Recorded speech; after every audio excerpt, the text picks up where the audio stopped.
Hello students, आज हम discuss करने वाले हैं lesson the portrait of a lady written by Khushwant Singh. Students, Khushwant Singh एक इंडियन राइटर थे। इनका जन्म पंजाब के हथली में 2 फरवरी 1915 को हुआ था और इनकी मृत्यु 2014 में हुई। ये एक बहुत ही फेमस उपन्यासकार और इतिहासकार थे। इन्होंने भारत सरकार के विदेश मंत्रालय में भी काम किया एवं 1980 से 1986 तक ये राज्यसभा के मनोनीत सदस्य भी रहे। स्टूडेंट्स, यह the portrait of a lady कोई काल्पनिक कहानी ना होकर इसमें इन्होंने अपनी दादी के बारे में बताया, तो आप कह सकते हैं इसको एक ऑटोबायोग्राफिकल टोन में लिखी गई है। फर्स्ट पर्सन में है, यानी कि खुशवंत सिंह जो है वो खुद अपनी दादी के बारे में बता रहे हैं। आई का प्रयोग हुआ है सब जगह और इसमें उन्होंने पूरा अपनी दादी के बारे में डिटेल में बताया कि उनकी दादी कैसी थी, कैसी दिखती थी, उनका नेचर कैसा था, सब कुछ बहुत ही डिटेल डिस्क्रिप्शन दिया है। तो स्टार्ट करते हैं हम अपना lesson the portrait of a lady. My grandmother, like everybody's grandmother, was an old woman. वो कह रहे हैं कि मेरी जो दादी माँ थी वो जैसी सबकी दादी माँ होती हैं वैसी ही बूढ़ी महिला थी। She had been old and drunkard for the 20 years that I had known her.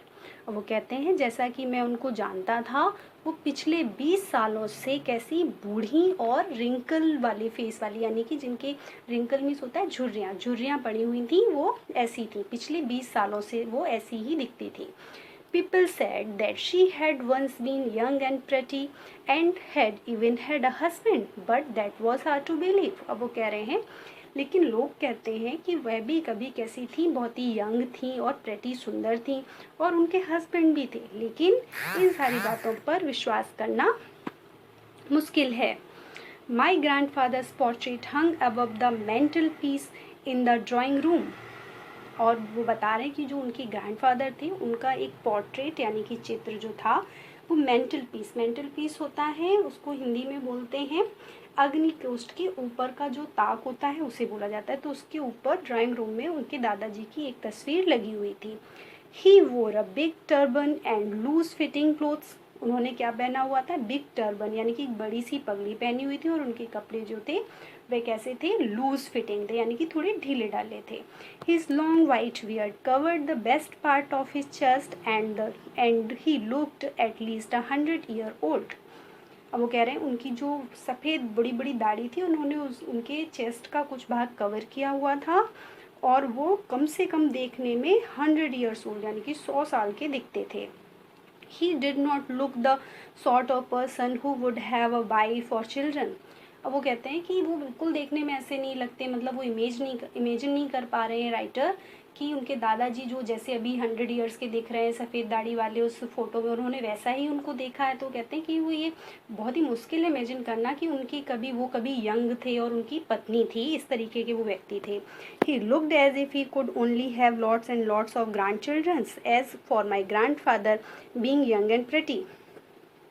और वो कह रहे हैं कि बिल्कुल मतलब ऐसे लगता है जैसे ना ये शुरू से ही दादाजी थे और बस उनके बहुत सारे ग्रैंड चिल्ड्रंस यानी कि नाती पोते थे। बिल्कुल, और ये बात मतलब दादाजी के लिए भी उतनी ही जो दादाजी के लिए कहा कि सोचें हम कि उनकी पत्नी थी और उनके बच्चे थे, उस तरीके की फैमिली थी उनकी, ये बात सोचना मुश्किल है। बिल्कुल उसी प्रकार से दादी के लिए भी मेरे लिए सोचना मुश्किल है कि वो कभी यंग थी और सुंदर थी।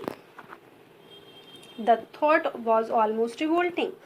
She often told us of the games she used to play as a child that seemed quite absurd and undignified on her part, and we treated it like the fables of the prophets she used to tell us.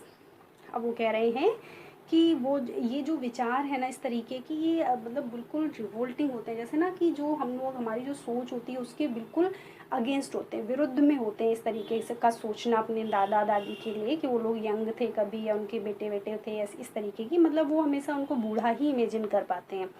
और फिर वो आगे बता रहे हैं कि वो अक्सर उनको अपने उन खेलों के बारे में बताया करती थी जो कि वो खेलती थी जब वो बच्ची थी। और जो ये सारी चीज़ें जब भी वो बताती थी तो ये सारा बहुत कुछ कैसा लगता था, एब्सर्ड, बहुत ही बेतुका सा लगता था। और वो कहते हैं कि और हम लोग कैसे, हम मुझे कैसा लगता था जब वो इन सारी चीज़ों की के बारे में बता रही है, जैसे वो फेबल्स, यानी फेबल्स होती काल्पनिक कहानियाँ, जो पैगंबरों के बारे में जो काल्पनिक कहानियाँ, मतलब जो दंत कथाएँ, सॉरी फेबल्स दंत कथाएँ, जो सुनी सुनाई जो कहानियाँ होती हैं उनके बारे में, जैसा पैगंबरों के बारे में जो कहानियाँ होती हैं उसी तरीके से मुझे जब वो दादी अपने बारे में, अपने बचपन के बारे में, अपनी जब वो यंग थी उस टाइम के बारे में बताती हैं तो मुझे वो ऐसे लगते हैं जैसे वो बिल्कुल उन्हीं पैगंबर्स की कहानियों की तरह बता रही हैं, जिनका रियलिटी से कोई ज़्यादा लेना देना नहीं है। She had always been short and fair and slightly bent. अब वो कैसे ही हैं, अब चूँकि इतनी उम्र है हो चुकी है उनकी, तो उनका जो फिज़िकल है वो फिज़िक कैसा है वो बता रही कि बीन शॉर्ट कैसी हैं, थोड़ी सी लंबाई उनकी कम है, मोटी हैं, और स्लाइटली बेंट, थोड़ी सी मतलब झुकी हुई हैं, जैसे बूढ़े लोग होते हैं ना थोड़ा सा झुक जाते हैं उस तरीके से हैं। Her face was a criss cross over wrinkles running from everywhere to everywhere. और फेस कैसा है, जैसे उन पर वो जो रिंकल्स यानी कि झुर्रियों का क्रिस क्रॉस बना हो, मतलब पूरे मुंह पे झुर्रियाँ झुर्रियाँ, जैसा कि आपने देखा होगा बूढ़े लोगों के हो जाती हैं, कहीं से भी कहीं को भी जा रही हैं, ऐसी झुर्रियाँ थी उनके चेहरे पर। No we were certain she had always been as we had known her old, so terribly old that she could not have grown older and had stayed at the same age for 20 years। और वो कह रहे हैं कि भाई हम तो यही मानते हैं कि वो तो ना हमेशा ऐसी ही रही होंगी, इतनी ही बूढ़ी, क्योंकि 20 साल से तो वो ऐसी दिख रही है, ना उससे ज़्यादा हुई है कभी, ना कभी उन्होंने उनको यंग देखा है। She could never have been pretty. वो कहते हैं कि वो कभी भी जो है ना प्रिटी, सुंदर जो है ना फिजिकली जो है वो नहीं हो सकती, बट शी ऑलवेज ब्यूटीफुल, लेकिन वो हमेशा से खूबसूरत थी। She hobbled about the house in spotless white and one hand resting on his waist to balance her stoop and the other telling the beads of her rosary। अब वो बता रहे हैं कि वो मतलब हमेशा जो है होबल्ड, होबल्ड का मतलब होता है कि थोड़ा सा जो लंगड़ा के चलना या पैर को थोड़ा सा एक को घसीटते हुए चलना, तो वो इस तरीके से अजीब तरीके से पूरे घर में चलती थी दिन भर। और कैसे चलती थी, स्पॉटलेस वाइट, एकदम बिल्कुल दाग धब्बे रहित, एकदम चमचमाती हुई सी सफ़ेद साड़ी वो पहना करती थी, और एक हाथ को वह अपने वेस्ट पर यानी कि कमर पर रखे रहती थी अपनी बॉडी को बैलेंस करने के लिए, और दूसरे हाथ में वो बीड्स ऑफ अ रोजरी, मतलब वो जो रुद्राक्ष की माला होती है उसको लिए रहती थी। Her silver locks were scattered untidily over her pale puckered face and her lips constantly moved in inaudible prayer. Yes, she was beautiful. She was like the winter landscape in the mountains, an expanse of pure white serenity, breathing peace and contentment। अब वो क्या बता रही हैं, बता रहे हैं कि ये जो उनका जो फेस था कैसा था, सुंदरता क्यों बता रहे हैं, क्योंकि बहुत ही वो शांत थी, और क्या करती थी हमेशा उनके जो ओठ थे वो कॉन्स्टेंटली यानी कि लगातार इनऑडिबल, मतलब जो बहुत ज़्यादा समझ में नहीं आता था, इस तरीके की प्रेयर्स यानी कि कुछ ईश्वर के भजन या जो भी हैं वो गुनगुनाती रहती थी। और वो बिल्कुल किस तरह थी, उनकी जो कल्पना है राइटर कर रहे हैं, उनकी जो कंपैरिजन है एक बहुत ही एक मानो जैसे सर्दी में कोई एक पहाड़ हो बर्फ़ से ढका हुआ, बिल्कुल जो कि शांति का प्रतीक होता है उस तरीके की है। जो सेरेनिटी वर्ड आया उसका मतलब होता है शांति चित्त, इतनी शांत है वो। My grand mother had I were good friends. मैं और मेरी जो ग्रैंड मदर थी वो अच्छे मित्र थे। My parents left me with her when they went to live in the city and we were constantly together। अब यहाँ पर उन्होंने अपना और उनकी जो ग्रैंड मदर थी, उनकी दादी थी, उनके बीच में रिश्ता कैसा था उसके बारे में हमें बताना शुरू किया है कि उनकी जो ग्रैंड मदर थी और वो बहुत अच्छे मित्र थे। अब क्यों थे, क्योंकि उनके जो पेरेंट्स थे यानी कि माता पिता उनके वो बाहर शहर में चले गए थे, और इनको अपनी ग्रैंड मदर के साथ में ये जहाँ पर ये लोग रहते थे पहले वहीं पर रहा करते थे। She used to wake me up in the morning and get me ready for school. वो मुझे सुबह जगाती थी और मुझे स्कूल के लिए तैयार करती थी। She said her morning prayers in a monotonous sing song while She bathed and dressed me in hope that I would listen to get to know it by heart. I listened because I loved her voice but never bothered to learn it. और वो क्या करती थी, वो हमेशा ना रोज़ सुबह सुबह क्या करती थी, मोनोटनस मोनोटनस होता है कि एक ही तरह का, मतलब हमेशा एक ही जैसा, ये नीरस सा जो होता है, वो अपना जो मॉर्निंग जो प्रेयर्स थी ईश्वर की, उनको जो गाने थे वो गाया करती थी। जब भी वो उनको नहलाती थी, उनको कपड़े वपड़े पहनाती थी, वो उम्मीद में वो सारी चीज़ें गुनगुनाती रहती थी कि शायद वो राइटर जो उनका जो पोता है वो भी उनको याद कर ले। राइटर कह रहे हैं मैं उनकी बातों को, उनकी जो सॉन्ग्स थे, गाने थे, उनको मैं सुनता था क्योंकि मुझे उनकी आवाज़ लगती थी, लेकिन आवाज़ अच्छी लगती थी, लेकिन मैंने कभी भी उनको याद करने के बारे में नहीं सोचा। Then she would fetch my wooden slate which she had already washed and plastered with yellow chalk, a tiny earthen ink pot and a red pen, tie them all in a bundle and hand it to me. फिर वो क्या करती थी, उनकी उसको मेरी जो wooden यानी कि लकड़ी की बनी हुई जो स्लेट थी उसको लेके आती थी, जिसे उन्होंने पहले से ही वॉश किया हुआ था और प्लास्टर्ड किया हुआ था, किससे, येलो चॉक से प्लास्टर किया हुआ होता था। फिर वो एक छोटा सा जो इंक पॉट अर्थिन मिट्टी का बना हुआ वो उनको देती थी, और रेड पेन, टाई देम, और वो सारी चीज़ों को एक साथ करके उन्हें दे देती थी। After a breakfast of a thick steel chapati with a little butter and sugar spread on it we went to school. फिर वो नाश्ता करते थे, नाश्ते में क्या, एक चपाती यानी कि रोटी पर बटर, मक्खन और शुगर लगाकर उसको खाकर वो लोग स्कूल जाते थे। She carried several stale chapatis with her for the village dogs. और वो साथ में अपने, जब वो जाती थी उनको छोड़ने स्कूल में, तो और अपने साथ में कुछ वो बासी रोटियां लेके जाती थी, किसके लिए, जो गली में कुत्ते मिलते थे। My grandmother always went to school with me because the school was attached to the temple. और जो उनकी ग्रैंड मदर थी वो हमेशा उनके साथ में उनके स्कूल जाती थी, क्योंकि स्कूल जो था वो एक मंदिर के पास में था। The priest taught us the alphabets and the morning prayers while the children sat in rows on either side of veranda singing the alphabets of the prayer in a chorus. My grandmother sat inside reading the scriptures. और वहाँ क्या होता था, ये जो बच्चे थे ये जो अंदर की तरफ वहाँ पे बैठ के वरांडा में जाके क्या अल्फ़ाबेट्स वगैरह पढ़ा करते थे, प्रेयर इन कॉरस, मतलब सब लोग साथ में प्रेयर्स किया करते थे। वहीं पे इनकी जो ग्रैंड मदर थी वो भी अंदर की तरफ वहीं पे बैठ जाया करती थी और स्क्रिप्चर्स यानी कि कुछ जो धार्मिक ग्रंथ हैं उनको पढ़ा करती थी। When we had both finished, we would walk back together. और जब हम दोनों का हो जाता था, मीन्स राइटर जितनी देर स्कूल में रहते थे उतनी देर उनकी जो ग्रैंड मदर थी वो भी वहीं रहती थी, और फिर जब दोनों का काम ख़त्म हो जाता था तो लोग वापस घर आते थे। This time the village dogs would meet us at the temple door. They followed us to our home growling and fighting with each other for the chapatis we threw to them. और फिर वहाँ से जो डॉग्स थे, गांव के जो कुत्ते जो घूमा करते थे, वो उन्हें रास्ते में मिल जाते थे जो उस मंदिर के गेट पर, दरवाजे पर, और फिर वो उनके घर तक उनका पीछा करते रहते, क्योंकि ये लोग उनको पीछे से रोटी डालते चलते थे और वो कुत्ते उन रोटियों के लिए मतलब आपस में लड़ते हुए, भोंकते हुए उनके पीछे पीछे आते थे. When my parents were comfortably settled in the city, they sent for us. That was a turning point in our friendship. Although we shared the same room, my grandmother no longer came to school with me. अब ये क्या हुआ, ये हो गई इनकी जो ये गांव में जहाँ पर ये लोग रहते थे वहाँ के बारे में उन्होंने बताया कि कैसा चल रहा था. फिर जब इनके जो पेरेंट्स सिटी में चले गए थे, वो जब वेल सेटल हो गए, उन्होंने वहाँ पर अच्छी तरीके से अपने आप को सेटल कर लिया, मकान सब कुछ, तो फिर उन लोगों ने इन्हें भी, मीन्स राइटर उनकी ग्रैंड मदर को भी वहाँ पर बुला लिया. अब वो कह रहे हैं कि ये हमारे जीवन का एक टर्निंग पॉइंट था, हमारी फ्रेंडशिप का, जो इनका जो रिश्ता था अब यहाँ से चेंज हो रहा है, थोड़ा सा टर्निंग पॉइंट है. कैसे कि वो कह रहे हैं यद्यपि हम लोग एक ही रूम में रहते थे, शेयर करते थे, लेकिन अब मेरी जो ग्रैंड मदर थी वो मेरे साथ में अब स्कूल नहीं आती थी. क्यों नहीं आती थी?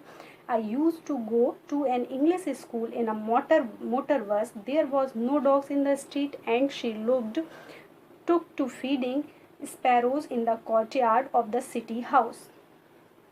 अब क्या हुआ, क्योंकि अब ये एक इंग्लिश स्कूल में जाते थे और क्या करते थे, कि और एक बस से जाया करते थे, और अब इनको गली में वहाँ पर कुत्ते भी नहीं थे वहाँ पर जिनको वो फीड करा दी, तो ये अब क्या करती थी, अपने घर की आंगन में वो स्पैरोज़ यानी कि जो चिड़ियाँ होती हैं छोटी छोटी घरेलू गौरैया जिन्हें बोलते हैं, उनको क्या करती थी, उनको वहीं पर जो भी अपना ब्रेड ब्रेड थी वो खिलाया करती थी।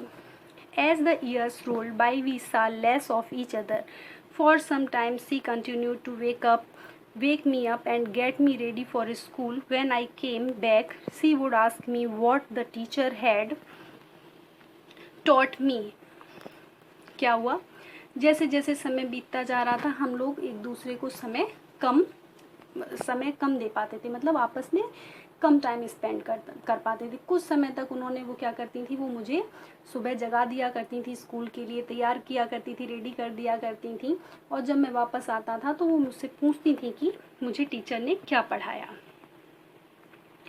I would tell her English words and little things of Western science and learning, the law of gravity, Archimedes' principle, the world being round, etc. This made her unhappy. She could not help me with my lesson. She did not believe in the things they taught at English school and was distressed that there was no teaching about God and scriptures.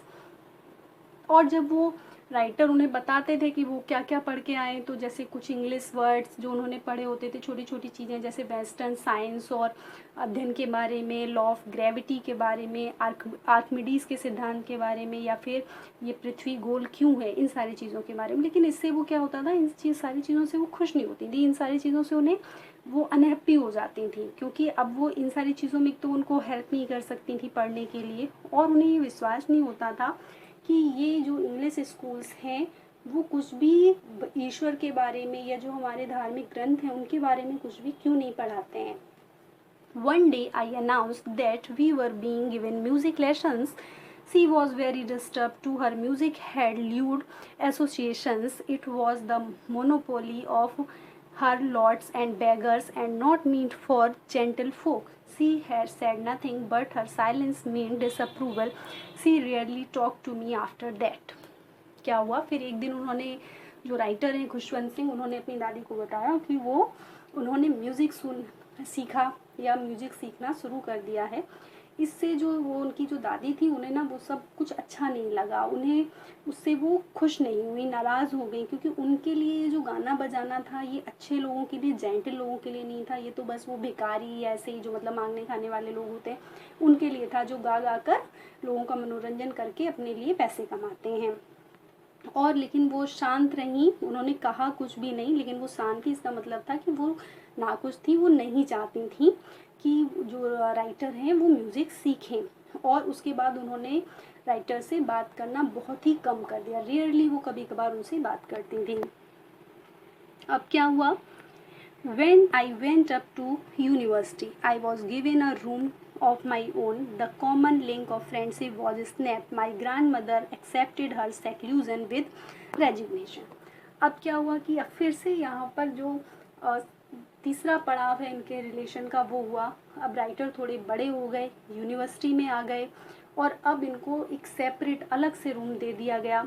अब फिर इनकी जो friendship थी उसमें और ज़्यादा दूरी आ गई, और इनकी जो ग्रैंड मदर थी उन्होंने इस सेक्लूजन को यानी कि इस अकेलेपन को, अब वो अकेली रहती थी अपने रूम में, उसको क्या किया, एक्सेप्ट कर लिया।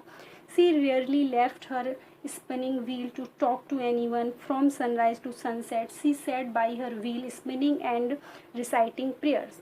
और वो क्या करती थी, पूरा दिन अपने आप को बिजी रखने के लिए स्पिनिंग व्हील जो होता है ना, वो चरखा, उसको चलाती रहती थी, किसी से बात भी नहीं करती थी। वो सुबह से सनराइज़ के साथ में सूर्योदय से सूर्यास्त तक वो क्या करती थी, वहीं पर अपने स्पिनिंग व्हील के पास में बैठी रहती थी। और क्या करती थी, और जब भी वो थोड़ा सा दोपहर में रिलैक्स होती थी, थोड़ा आराम करती थी, तो वो क्या करती थी, जो स्पैरोज़ जो थी चिड़ियाँ उनके आंगन में आती थी उनको वो खिलाती थी।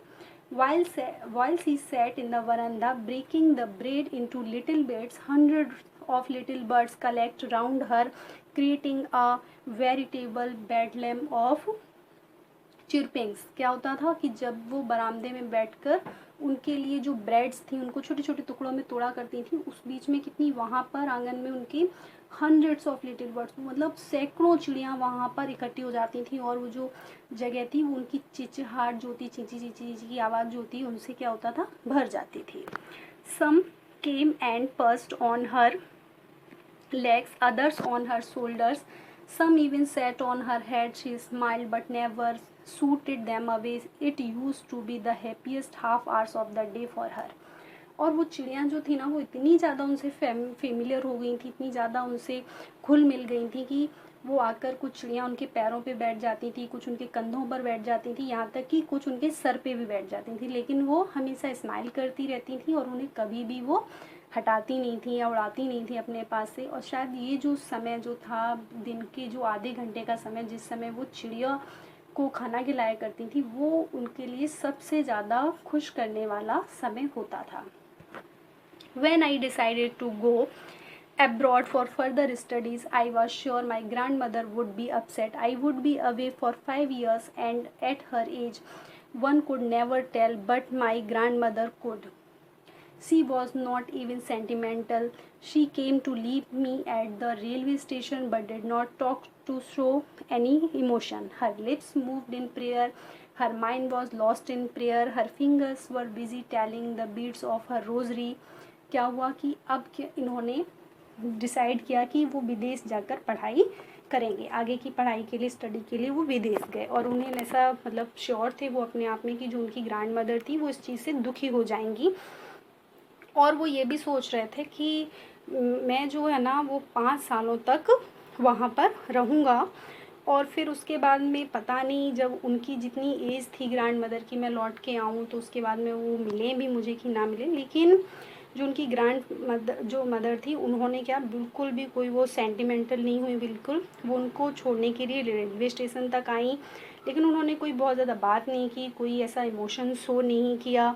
और क्या कर रही थी उनका जो फिर वो वहाँ पर भी क्या अपनी जो प्रेयर्स थी उनको बोल रही थी, और उनका दिमाग भी उन्हीं प्रेयर में खोया हुआ था। उनकी उंगलियाँ जो थी वो उसमें जो रुद्राक्ष के जो मोती होते हैं उनको वो माला फेरने में बिजी थी। Silently she kissed my forehead and when I left I cherished the moist imprints as perhaps the last sign of physical contact between अस।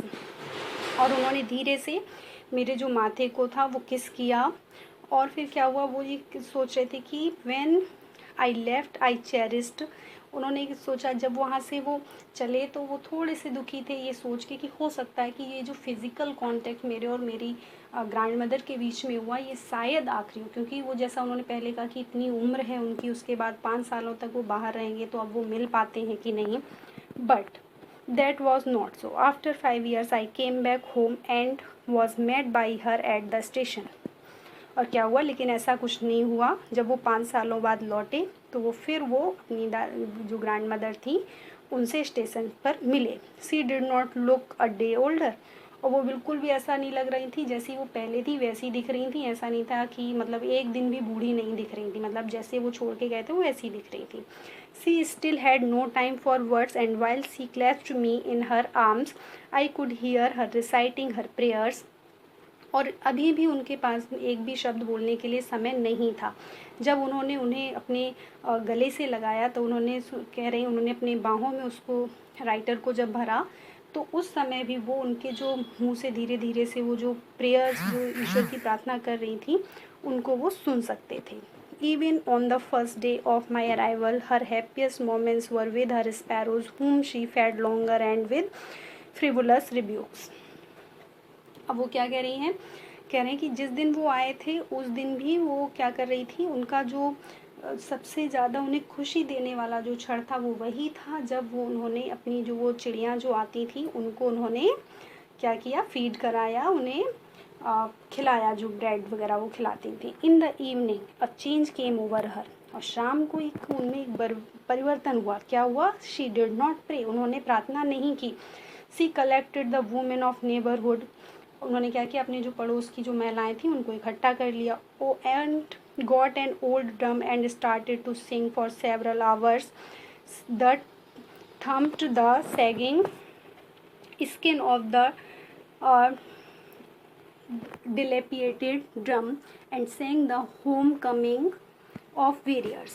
कि क्या किया उन्होंने शाम को अपनी जो महिलाएं थीं अगल बगल की उनको बुला लिया और बहुत टाइम तक उन्होंने क्या किया, एक जीर्ण सा मतलब ड्रम यानी कि वो ढोलक कह सकते हैं उसको ले लिया और उसको बजाती रही। और उस पर उन्होंने जैसे जब होम कमिंग वेरियर्स, जब वो योद्धा होते हैं जो युद्ध पे जाते हैं और जब वो वापस आते हैं तो उनकी खुशी में जो एक विजय गान गाए जाते हैं वो उन्होंने गाए।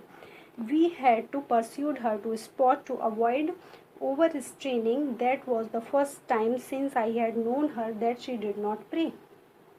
और वो कह रहे हैं कि हम लोगों ने उनको इस सब चीज़ों से रोकने की कोशिश करी कि वो बहुत ज़्यादा थक जाएंगे नहीं तो, लेकिन वो करती रही। और ये राइटर बोल रहे हैं कि ये पहली बार था जब मैंने उन्हें प्रेयर करते हुए नहीं सुना था। The next morning she was taken इल।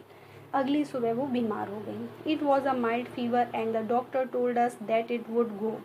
और जब डॉक्टर आए तो उन्होंने बोला कि ये बहुत ही मामूली सा बुखार है जो कि सही हो जाएगा। But my grand mother thought differently.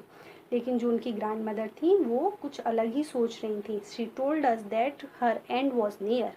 अब उनकी ग्रैंड मदर ने कहा उनसे कि अब उनका जो एंड यानी कि जब उनका अंत समय आ गया है। She said that since only a few hours before the close of the last chapter of her life she had omitted to pray, she was not going to waste any more time talking to us. अब उन्होंने कहा कि जैसा कि अब उनकी इस जीवन के जो चैप्टर है यानी कि उनका ये जीवन उसको ख़त्म होने में सिर्फ कुछ ही घंटे बचे हुए हैं, तो वो प्रे करना चाहती हैं, प्रार्थना करना चाहती हैं और अब वो बिल्कुल भी अपना समय हम लोगों से बात करने में बर्बाद नहीं करना चाहती है, नहीं करने वाली है। We protested but she ignored our protest. She lay peacefully in bed praying and telling her beads. Even before we could suspect, her lips stopped moving and the rosary fell from her lifeless fingers. A peaceful pallor spread on her face and we knew that she was dead. अब क्या हुआ, हम लोगों ने उनको protest किया, मतलब मना किया ये सब करने से, लेकिन उन्होंने उसको इग्नोर कर दिया और वो शांति से अपने बेड पर लेट गई, प्रार्थना करती रही और अपनी जो वो बीट्स थे जो या माला जो वो फेरा करती थी उसको वो करती रही। और क्या किया उन्होंने, और इससे पहले कि हम लोगों को कोई संदेह हो पाता, हम लोग कुछ समझ पाते, उनके जो ओंठ थे वो हिलना बंद हो गए और वो जो माला थी उनके जो लाइफलेस यानी कि जो बेजान हो चुकी उंगलियां थी उनमें से फिसल कर गिर गई और एक शांति उनके चेहरे पर फैल गई। हम लोग ये समझ गए, जान गए कि अब वो नहीं रहीं। We lifted her off the bed and as is customary laid her on the ground and covered her with a red shroud. और हम लोगों ने उनको बेड से उठाया और जैसा कि रिवाज है हमने उनको ज़मीन पर लेटा दिया और एक लाल कलर रंग के कफन से उनको ढक दिया। After a few hours of mourning we left her alone to make arrangements for her funeral. और क्या हुआ कि कुछ समय के मतलब विलाप के बाद में, माउर्निंग शोक के बाद में हम लोगों ने उन्हें अकेला छोड़ दिया और हम लोग किसके लिए चले गए, उनके अंतिम संस्कार की तैयारियों के लिए चले गए। In the evening we went to her room with a crude stretcher to take her to be cremated. और शाम के समय फिर हम लोग उनके रूम में गए, उनको किसके लिए, with a crude stretcher. Crude stretcher means जो अर्थी कहते हैं ना, वो लेकर गए और किस लिए, उनको लाने के लिए, उनके अंतिम संस्कार के लिए। The sun was setting and had lit room and veranda with the blaze of golden light. और अब चूँकि शाम हो रही थी, सनसेट हो रहा था, तो जो उसकी गोल्डन लाइट थी उससे पूरा उनका जो कमरा था और जो बरामदा था कमरे के आगे वो भर गया था, जगमगा रहा था। We stopped half way in the courtyard. और हम लोग क्या हुआ, रास्ते में ही जो आंगन के आधे रास्ते में हम लोग रुक गए। क्यों रुक गए, क्योंकि all over the verandah and in her room right up to where she lay dead and stiff wrapped in red shroud thousands of sorrows sat scattered on the floor. क्योंकि हम लोग रुक गए क्योंकि जहाँ उस पूरे बरामदे में और उनके रूम तक जहाँ पर उनकी वो जो बॉडी थी जो लाल कफन में लिपटी हुई रखी हुई थी, वहाँ से लेकर पूरे बरामदे में और आंगन तक थाउजेंड्स ऑफ स्पैरोज यानी कि हजारों चिड़ियाँ पूरे फर्श पर बैठी हुई थी। देयर वॉज नो चिरपिंग, लेकिन वो बहुत शांत थी, कोई चहचहाट वहाँ पर नहीं थी। We felt sorry for the words and my mother fetched some bread for them. She broke it into little crumbs the way my grandmother used to and threw it to them. और जो उनकी माँ थी writer की, उन्होंने उन चिड़ियों के लिए, उनको दुख हुआ तो वो कुछ ब्रेड ले आई और उनको छोटे छोटे टुकड़ों में उनको तोड़ा जैसे उनकी ग्रैंड मदर किया करती थी, और उनको चिड़ियों के सामने फेंक दिया। The sparrows took no notice of the bread, लेकिन चिड़ियों ने उन जो ब्रेड्स थी उनकी तरफ ध्यान भी नहीं दिया। When we carried my grandmother's crops off, they flew away quietly। और जब हम लोग उनकी जो ग्रैंड मदर की जो डेड बॉडी थी उनको वो लोग उठा ले गए तो वो चिड़िया भी वहाँ से बहुत ही शांति से उड़ गए। Next morning the sweeper swept the bread crumbs into the dustbin. और अगली सुबह जो स्वीपर था यानी कि सफाई करने वाला था, उसने उन सारी ब्रेड्स के जो टुकड़े थे उनको उठाकर डस्टबिन में डाल दिया। यानी कि चिड़ियों ने उन ब्रेड्स को नहीं खाया था, वो भी जैसे ऐसा लग रहा था वहाँ पर शोक मनाने के लिए आई थी। तो यहाँ पर चिड़ियों का भी उनकी जो ग्रैंड मदर से कितना अटैचमेंट था, लगाव था, उसको भी बहुत अच्छी तरीके से दिखाया गया है। इसी के साथ हमारा ये चैप्टर यहीं पर ख़त्म होता है। आई होप आपको लेसन समझ में आ गया होगा। Thanks for watching.